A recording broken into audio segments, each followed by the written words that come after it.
وہ احباب میں بڑے ادب سے ان کی خدمت میں گزارش کرنا چاہتا ہوں جن سے اگر کہا جائے نا یار سگریٹ چھوڑ دو، سگریٹ کیوں نہیں چھوڑتے؟ وہ کہتے یار عادت پڑ گئی ہے، 2 4 5 دن سگریٹ پینے والے کو عادت پڑ گئی، اب وہ چھوڑ نہیں سکتا۔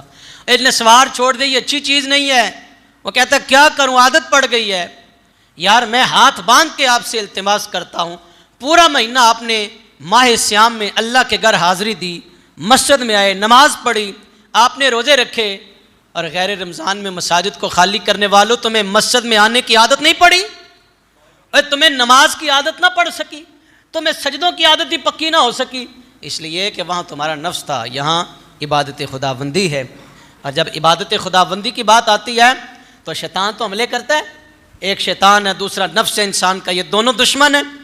اب یہ دشمن کے ٹیٹے چڑھ گیا، پتہ بھی ہے ان الشیطان للانسان عدو مبین، یہ تو کھلا دشمن ہے انسان کا، انسان کا کھلا دشمن ہے شیطان۔ شیطان نماز سے روکتا ہے بھائی، وسوسے ڈال کے، یہ کہتا ہے رہنے دے، ابھی بعد میں پڑھ لینا، بڑے نمازی ہیں، ٹھہر جا، رک جا، وضو کرنے سے قبل یہ بڑے وسوسے دے گا، اس کا کام صرف وسوسے ڈالنا ہے۔ اگر تم نے شیطان کی مانی تو سن لو یہ تمہارا کھلا دشمن ہے، قرآن کہتا ہے یہ کھلا ہوا دشمن ہے تمہارا۔